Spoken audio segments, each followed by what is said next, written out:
चलिए बच्चों, आप सभी का स्वागत है कुकिंग क्लासेस में। तो आज हम करेंगे एक्सरसाइज 4.2 के मोस्ट इम्पॉर्टेंट क्वेश्चंस जिनके पेपर में आने के चांसेस सबसे ज़्यादा है। सो क्वेश्चन मार्क कीजिए आप, question number 5 and question number 6 most important. 100% इन दोनों में से क्वेश्चन आएगा आपको पेपर में, ठीक है। अगर ये नहीं आया तो थर्ड और फोर्थ भी आ सकता है। तो हम स्टार्ट करते हैं आपके क्वेश्चन नंबर 3 से, ठीक है। और कहने का मतलब ये है कि जो यहाँ से 6 मार्क्स का क्वेश्चन बनता है हमारा, ठीक है, तो उसमें कॉटेज इंडस्ट्री वाला और जो क्वेश्चन नंबर 5 है ना, ट्राइडल, वो मोस्ट इम्पॉर्टेंट है हमारे पास, ठीक है। और जो क्वेश्चन नंबर 3 एंड 4 है वो कई बार 2 या 3 मार्क्स आ जाते हैं, ठीक है। So let us start. Question says find the two number whose sum is 27 and product is 182। Simple word. ये बोलता है कि दो नंबर ऐसे हैं जिनको जोड़ने पर मुझे कितना मिलता है, 27 मिलता है। अगर एक नंबर x होगा तो दूसरा नंबर कितना होगा, 27 माइनस x। बिल्कुल ठीक। अब उसके बाद तीसरी चीज क्या बोला, इसने बोला कि इन दोनों नंबर का प्रोडक्ट कितना हमारे पास 182 है ना, 182 बात करते हैं। तो क्या करना है, तो लिखिए लेट फर्स्ट नंबर है, let first number be x।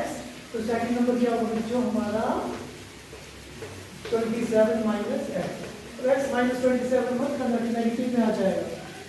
इसने बोला कि टोटल कितने हैं, इन दोनों का सम कितना है 27। अगर एक x होगा तो दूसरा क्या होगा 27 माइनस x। कई बार इस पॉइंट पे गलती हो जाती है और इस चीज से ध्यान रखना। तो अकॉर्डिंग टू द क्वेश्चन इसने बोला प्रोडक्ट ऑफ टू नंबर कितना हमारे पास 182। इसका मतलब first number is x, second number is 27 minus x। यही मतलब हुआ ना। इसको अगर मल्टीप्लाई करो तो इक्वेशन बन जाएगी मेरे पास 27x minus x square equals to 182। अब मैंने क्या किया, इन दोनों को उठा के दूसरी तरफ ले गया पड़े, तो मेरे पास है x square minus 27x plus 182। ये इक्वल टू में 0 यहाँ पर उसको मैं दूसरी तरफ ले जाए। आई बात समझ में। अब आपने क्या करना है, दो नंबर ऐसे सोचने हैं जिनको ऐड करूँ तो कितना आ जाए हमारे पास 27 और मल्टीप्लाई करूँ तो कितना आ जाए 182। सोचो क्या कोई दो नंबर ऐसे होते हैं हमारे पास कि नहीं होते हैं। 13 और 14, 13 और 14 में क्यों 4 3 12 4 देखो अचानक मेरे दिमाग में 13 और 14 कैसे आया। मैंने एक तरीका तो मैंने बताया ना, आपको फैक्टराइजेशन से करना है वो आप कर लोगे, ठीक है। अगर ये मैंने सीधा स्ट्राइक किया अपने माइंड में 27, मैंने सोचा दो नंबर कौन से होते हैं जिनको ऐड कर ले तो 27 आए। अचानक मेरे दिमाग में आया 13 और 14। तो मैंने क्या किया, इन दोनों को मल्टीप्लाई करके दे दिया। मल्टीप्लाई के कितना है 182। इसका मतलब जो रिक्वायर्ड नंबर्स हैं जो चाहिए हमें वो क्या होंगे 13 और 14। बट कैसे, इसमें बोला ऐड करो तो माइनस 27 आना चाहिए। Please both number should be negative. दोनों नंबर कैसे होंगे हमारे नेगेटिव होंगे। बस बात खत्म। पेपर में ख्याल रखना आप लोगों ने कि नहीं कौन सा मेथड से करना है, ठीक है, वो आपके ऊपर डिपेंड करता है। तो x square minus 27x plus 182 equals to 0। तो this can be written as minus 13x minus 14x plus 182 equals to 0। x taken common, यहाँ पे क्या कॉमन आएगा माइनस 14, तो यहाँ पे क्या आ जाएगा माइनस 13 इक्वल्स टू 0। समझ में आया क्या हुआ। 14 को मैंने कॉमन ले लिया क्योंकि मुझे पता है 14 13 में कितना होता है 182। और जो चीज़ आप ब्रैकेट के बाहर क्या होगा हमारे पास माइनस, तो अंदर भी क्या हो जाएगा वो साइन चेंज। तो अगला काम क्या होगा, जो दो बार था उसको एक बार लिखना और जो दो बार उसको कंबाइन करके लिख देना। तो फाइनल आंसर इज 13, 14। तो बच्चों हमारे पास x की दो वैल्यूज आ गई 13 और 14, ठीक है जी। अगर अब यहाँ केस होता है कि अगर मैं x को क्या मानता हूँ 13, ठीक है, तो फर्स्ट नंबर क्या आ जाएगा मेरा 13 और सेकंड नंबर क्या हो जाएगा 14। आई बात समझ में।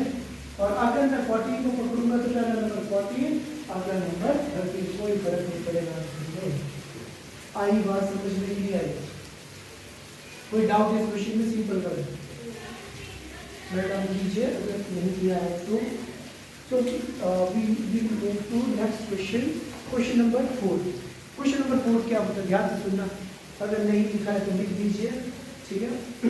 लिख दिया सबने? ओके, तो सुनो ध्यान से। Find two consecutive positive integers, sum of whose square is 365।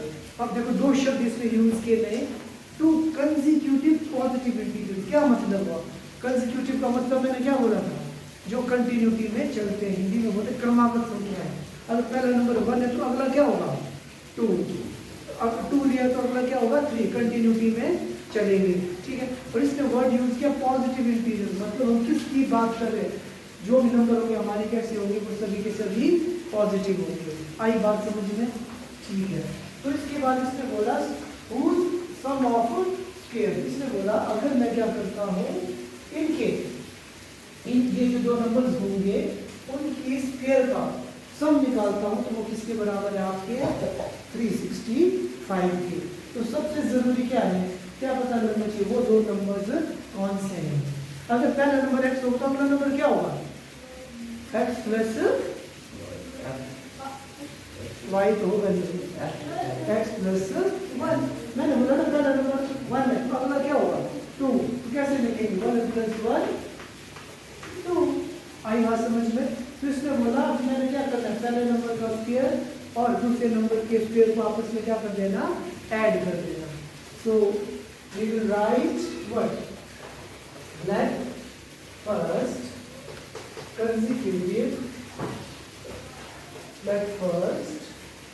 consecutive positive integer b x, इसको मैंने क्या मान दिया, x मान दिया, ठीक है जी। उसके बाद तो second consecutive positive integer b is plus का मतलब होता है पॉजिटिव अक्षर, पता है आपको ना। तो अगला नंबर क्या होगा x प्लस 1। जब कभी भी दो टर्म्स को लिखोगे हमेशा किसके अंदर लिखना है, ब्रैकेट के अंदर। और उसके बाद इससे क्या किया हमें, इधर लिखो according to the question he said sum of their square, पहले नंबर का स्क्वायर प्लस दूसरे नंबर का स्क्वायर किसके बराबर है 365 के बराबर है ना। Sum of whose square is 365। आई बात समझ में?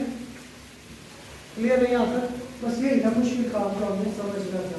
अब देखो पहला a का स्क्वायर एज इट इज, यानी a प्लस b का होल स्क्वायर क्या होता है, a square plus b square plus 2ab equals to 365।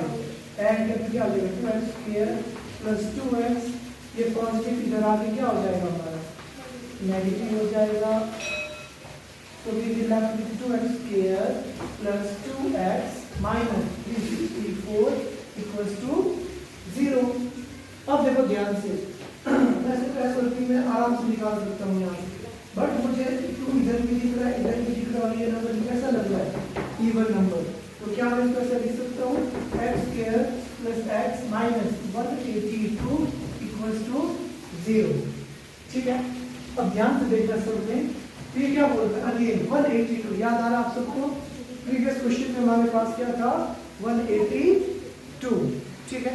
अब दो नंबर ऐसे सोचिए जिनको ऐड करो तो कितना आ जाए 1 आ जाए, मल्टीप्लाई करूं तो -182, कौन से दो नंबर्स होंगे, अभी पिछले क्वेश्चन में किया था 182 13 14 सा, बट अब की बार क्या हमारे पास नंबर क्या चाहिए, पॉजिटिव में आना चाहिए, एडिशन वाले का मतलब बड़ा नंबर क्या होगा प्लस में, छोटा नंबर माइनस में।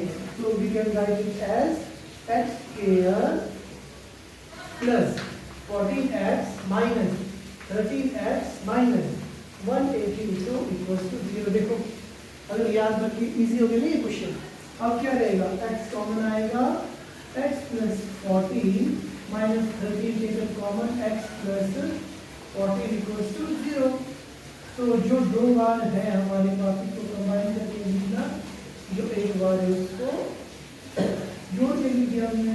तो x की वैल्यू आई -14 एंड 13। अब मुझे ये बताओ x की कौन सी वैल्यू होगी। अब दो वैल्यूज है ना, जैसे प्रीवियस क्वेश्चन में भी हमारे पास दो वैल्यूज आई थी, तो मैंने बोला था आप लोगों को आपकी मर्जी है x की कुछ भी वैल्यू लो। अब की बार मैं पूछ रहा हूँ कि x की मैं कौन सी वैल्यू पकड़ूं, -14 की 13। -14 पकड़ना पड़ेगा, 14 पकड़ना ना, -14। हाँ जी शान, हाँ जी 13 पकड़ना है। अगर आप आँख खोल के देखोगे तो क्वेश्चन में क्या लिखा है, consecutive positive integer, positive numbers की बात कर रहा है, तो नेगेटिव नंबर से हमें कोई लेना देना नहीं है। इट मीन्स हम कौन से x की वैल्यू को पकड़ेंगे, 13 को, 14 को नहीं पकड़ेंगे। We will neglect the value of x which is -14। तो इट मीन्स तो हमारे पास पहला पॉजिटिव इंटीजर क्या आ जाएगा 13 और अगला क्या हो जाएगा 13 + 1। तो आंसर क्या आएगा आपका 14। आई बात समझ में नहीं आई, पता लगा? ठीक है, चलिए जी अब हम करेंगे question number 5, most important question. ठीक है, तो ध्यान से सुनना। So question number 5 says the altitude of a right angled triangle is 7 cm less than its base. If the hypotenuse is 13 cm, find the other two sides. ध्यान से सुनना मेरी बात। ये बोलता है बच्चों हमारे पास क्या है, एक राइट एंगल ट्राइंगल है बस। अब इस क्वेश्चन में ना कुछ नहीं है, इस क्वेश्चन में सबसे जो जरूरी चीज है हमारे पास, इस राइट एंगल ट्राइंगल हम लोगों को समझ में आनी चाहिए बस। ये बोलता है altitude of the right angle triangle is 7 centimetre less than it's base. अगर इसका बेस क्या है हमारे पास, इसका बेस कितना है जी हमारे पास, मान के चलते हैं x सेंटीमीटर। ठीक है, एल्टीट्यूड का मतलब क्या हुआ, इसकी ऊंचाई। इसकी हाइट कितनी दी है जी इसने, 7 सेंटीमीटर लेस। अब देखो इसको 7 - x लिखूं कि x - 7, x - 7। इसने बोला बेस से कितना कम है, वो 7 कम है। ठीक है, और तीसरी चीज इसने क्या बोला, हाइपोटेन्यूज। इसका हाइपोटेन्यूज कितना है आपका 13 सेंटीमीटर। और क्वेश्चन बोलता है कि आपने क्या करना है, इस ट्रायंगल की तीनों साइड्स को कैलकुलेट करना है बस। अब मेन हम लोगों के लिए चाहिए इस ट्रायंगल को बनाना, बस ये ट्रायंगल बनाते आपका क्वेश्चन खत्म हो गया। ठीक है, तो हमें क्या करना है, इस ट्रायंगल की तीन साइड हाइपोटेन्यूज गिवन है, हमें बेस भी चलो मान के चलते गिवन है और एल्टीट्यूड भी गिवन है। अगर आप लोगों को याद आए कि राइट एंगल ट्रायंगल में कोई दो साइड्स गिवन और थर्ड साइड हम क्या कैलकुलेट कर सकते हैं, कौन सी थ्योरम का यूज करते हैं हम, पाइथागोरस थ्योरम। इसमें पाइथागोरस थ्योरम का यूज करेंगे और ये क्वेश्चन हमारा हो जाएगा। तो हम क्या करेंगे, इसका स्क्वायर किसके बराबर होगा, इसका स्क्वायर प्लस इसका, फिर आपका आंसर आ जाएगा। मोस्ट इंपॉर्टेंट क्वेश्चन है आपका। तो चलिए सबसे पहले हमने क्या लेट करना है,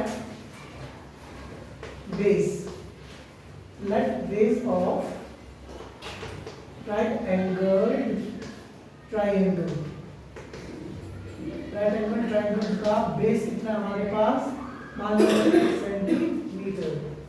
उसके बाद इसने बात की altitude of right angle triangle. इसने बोला वो क्या है, x से कितना कम है, 7 सेंटीमीटर कम है। ठीक है जी, और उसके बाद इसने बोला hypotenuse of right angle triangle कितना दिया बच्चों आपको, 13 सेंटीमीटर। ठीक है, सो हम करेंगे according to the question in right angle triangle, कौन सी वाली, ACB। अब मैंने राइट एंगल ट्रायंगल लिखा हुआ, ABC लिखना तुम लोगों ने, KC चलेगा, ABC लिखना। अगर ABC लिखना है तो इस वाली ट्रायंगल को आपको क्या करना पड़ेगा, ऐसे लिखना पड़ेगा, क्योंकि एक वर्ड मैंने यूज किया right angle. Right angle means 90 degree का एंगल कहाँ पे बन रहा है आपके B में। आई बात समझ में, कुछ नहीं पड़ता उससे ना। बट आप ट्रायंगल का नाम कुछ भी लिख सकते हो ABC करके, ठीक है। अब हमें इसमें क्या करना है, using PGT, PGT stands for Pythagoras theorem. So Pythagoras theorem says hypotenuse का स्क्वायर किसके बराबर होगा, बेस का स्क्वायर प्लस एल्टीट्यूड का स्क्वायर। आई बात समझ में सबको? तो ध्यान से देखो, AC की वैल्यू कितनी थी हमारे पास 13, BC कितना था x स्क्वायर प्लस AB कितना है हमारे पास x माइनस 7 का होल स्क्वायर।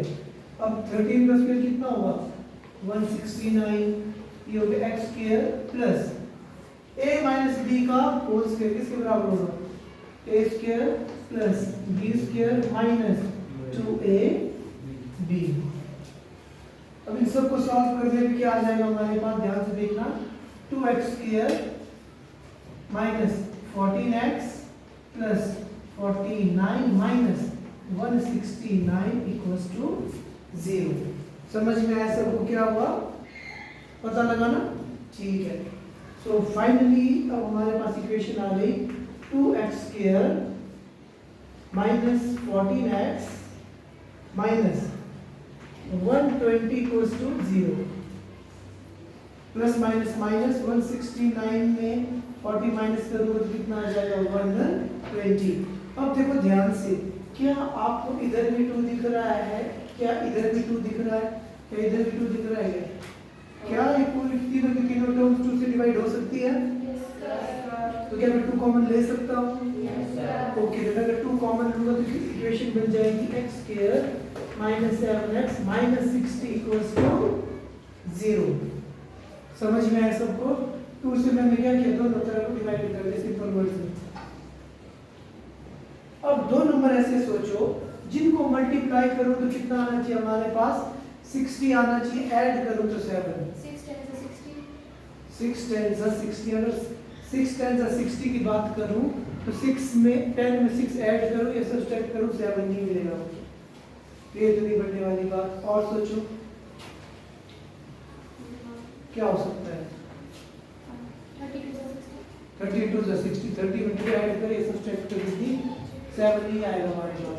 अब देखते हैं वाला क्या कर सकते हैं, हमने 60 का एलसीएम लिया, 30 जब पता ना लगे तो हमारे पास एक ही चॉइस होती है कुछ इस तरीके से, 12 5 60, यस 12 में मैं 7 सब्ट्रैक्ट करूं तो कितना बचेगा हमारे पास, 12 में 5 सब्ट्रैक्ट करूंगा तो कितना बचेगा 7। बट आंसर कैसा चाहिए मुझे, -7। इसका मतलब 12 मुझे क्या लेना पड़ेगा, नेगेटिव में, और 5 कैसा लेना पड़ेगा, पॉजिटिव में। क्यों बोला, अगर सेम साइन लूंगा तो माइनस माइनस प्लस बन जाता, ठीक है। तो क्या करना हमने, इन दोनों में कॉमन लेना, क्या आएगा कॉमन, x माइनस 12 और ये बचा 5x minus 12 equals to 0। 5 common लेने पर कितना आ गया हमारे पास 12। तो हमारे पास आ गया जी, जो 2 बार था उसको एक बार लिखा, जो कॉमन लिया था उसको भी कंबाइन करके लिख दिया। तो x की वैल्यू कितनी है बच्चों हमारे पास, एक बार 12y, एक बार माइनस 5y। अब मुझे ये बताओ मैं x की कौन सी वैल्यू लूंगा, 12 की माइनस 5, माइनस 5 क्यों नहीं, क्योंकि लेंथ कभी भी नेगेटिव नहीं होती। तो आप लोगों ने लिख देना यहाँ पे, we must take the value of x equals to 12, not minus 5। सीधा कुछ नहीं, सीधा लिख देना, this value is neglected or rejected, this value is rejected as length can't be negative। मैंने बोला this value is rejected as length can't be negative, length जो कभी भी नेगेटिव नहीं होती है, इसलिए हम x की वैल्यू -5 को रिजेक्ट करते हैं। तो मैं x की वैल्यू को क्या मानूंगा, 12। इट मींस बेस कितना आ जाएगा बच्चों हमारे पास 12 सेंटीमीटर और एल्टीट्यूड कितना है 12 minus 7 is 5 centimetre. That's it. That is your answer. अब रुको, एक मिनट जरा. अगर मुझे डाउट हो रहा है कि कहीं मैंने गलत तो नहीं किया, एक बार हम पाइथागोरस थ्योरम लगा के फिर चेक भी कर लेते हैं. तो कितना आएगा हमारे पास? पाइथागोरस थ्योरम बोलती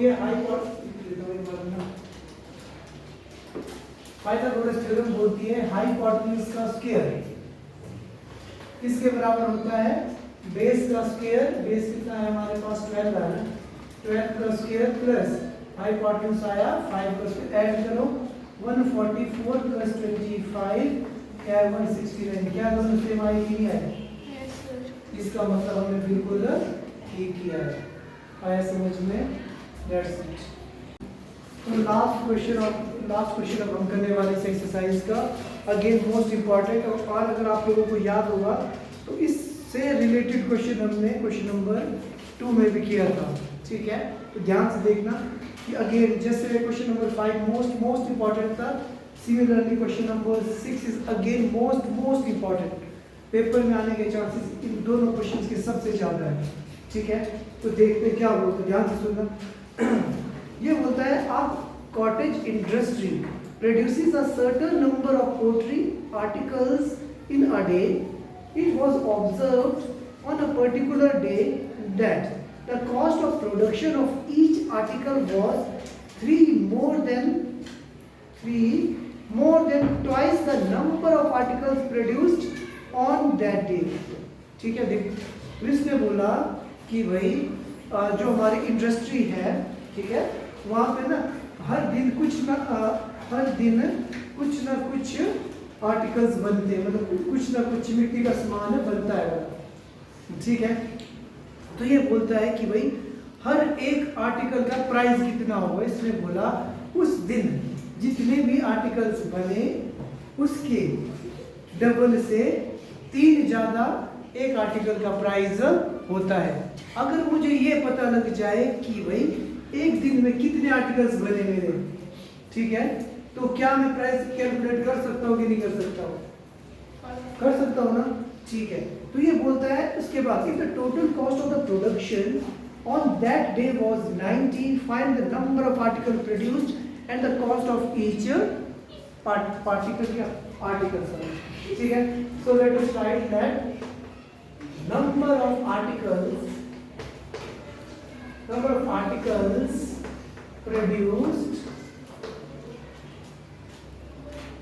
produced each day. each day तो नहीं लिख सकते. produced number of article produced मान के चलते हैं x. उसके बाद cost of each article produced. इसने बोला कितना है, उसने बोला हर दिन जितने आर्टिकल्स बने, कितने बने x, उसके 2 टाइम्स से कितना ज्यादा, 3 ज्यादा, वो उसने बोला एक आर्टिकल का प्राइस है. आई बात समझ में कि नहीं आई? हमने माना कि नंबर ऑफ आर्टिकल प्रोड्यूस कितने हुए x. उसके बाद मैंने बोला ईच आर्टिकल का प्राइस कितना है 2x प्लस 3. ठीक है, तो उसके बाद इसने दिया हमें total cost of articles produced. और उसके बोला टोटल आर्टिकल्स पर्टिकुलर डे में जो बने हैं उसका प्राइस कितना दिया इसने हमें, कितना दिया जी 90 रुपीज.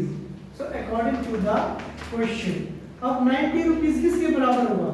मैंने बोला कि आज दिन में मैंने जितने भी आर्टिकल्स मतलब कि जितना भी मैंने मिट्टी का सामान बनाया, ठीक है जी, ठीक है, तो उस टोटल कॉस्ट कितना है उसका 90 रुपीज.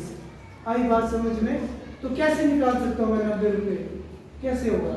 सबसे पहले अगर मैं बोलूँ कि भाई कितने आर्टिकल बनाए मल्टीप्लाई बाई एक आर्टिकल का प्राइस कितना था. आई बात समझ में? मैं बोलना क्या चाह रहा हूँ, मैंने बोला कि भाई आज मैंने ना, ध्यान से सुनना, आज मैंने आज मैं ना शॉप में गया, ठीक है जी, स्टेशनरी की शॉप में गया और मैंने ना क्या बोलते हैं पेन खरीदे और 100 रुपये खर्च किए। टोटल मैंने कितने रुपए खर्च किए? 100 रुपये, ठीक है जी। अब मैं बोलता हूँ कि एक पेन ना क्या बोलते हैं 10 रुपए का था, तो मैंने टोटल कितने पेन खरीदे? 5 खरीदे, 10 पेन खरीदे, ठीक है ना। तो इसका मतलब अच्छा, अब मैं दोबारा क्वेश्चन पूछता हूँ। मैंने बोला एक पेन मैंने कितने का खरीदा? 10 रुपए का, और मैंने 10 पेन खरीदे, तो टोटल खर्चा कितना किया मैंने? 100 किया। तो समझ में आया वही चीज। तो इसने बोला कि भाई जो पर्टिकुलर डे मैंने टोटल कितना आर्टिकल बनाया था, ठीक है, उसका टोटल कॉस्ट कितना है? मतलब जो आर्टिकल्स मैंने बनाए उसको बेचूंगा तो मैं कितना प्राइस रखूंगा? 90 रखूंगा। 90 किसके बराबर होगा? जितने आर्टिकल मैंने बनाए मल्टीप्लाई बाई एक आर्टिकल का प्राइस। आई बात समझ में कैसे हुआ ये? बस ये मेन चीजें समझ ली आपने, बाकी तो कर लोगे आप।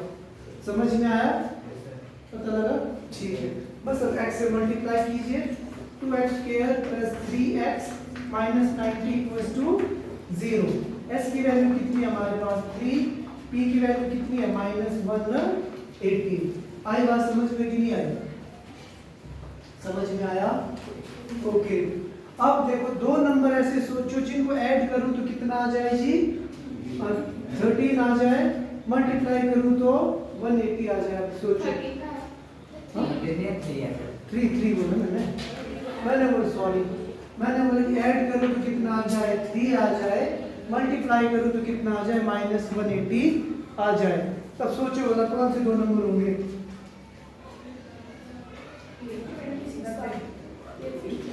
चलो अब दोबारा जब दिमाग ना चले तो हमें क्या करना है? इस तरीके से इसके प्राइम फैक्टर्स बना देते हैं, ठीक है। अब देखो मतलब 5 3 सा 50, 3 2 12 और 15, 12 और 15, 5 3 सा 15, 15 और 12, 15 में अगर मैं 12 माइनस करूँगा कितना बचेगा? 3 बचेगा। और 15 क्या बोला था मैंने? 15 में अगर मैं 12 मल्टीप्लाई करूँगा तो कितना आ जाएगा हमारे पास? 180। So you must write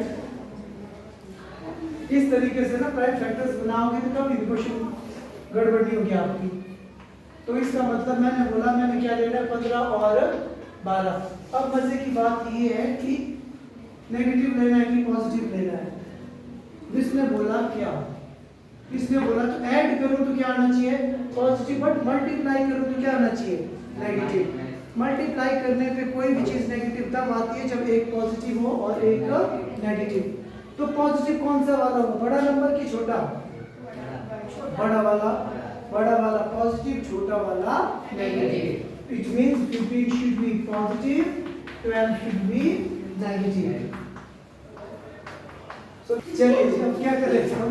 2x square plus 15x minus 12x minus 90। अच्छा जी, अब हमने क्या करना था? कुछ कॉमन लेना था। तो मुझे इन दोनों के बीच में क्या कॉमन दिख रहा है? x कॉमन दिख रहा है। तो अंदर क्या बचा? 2x plus 15।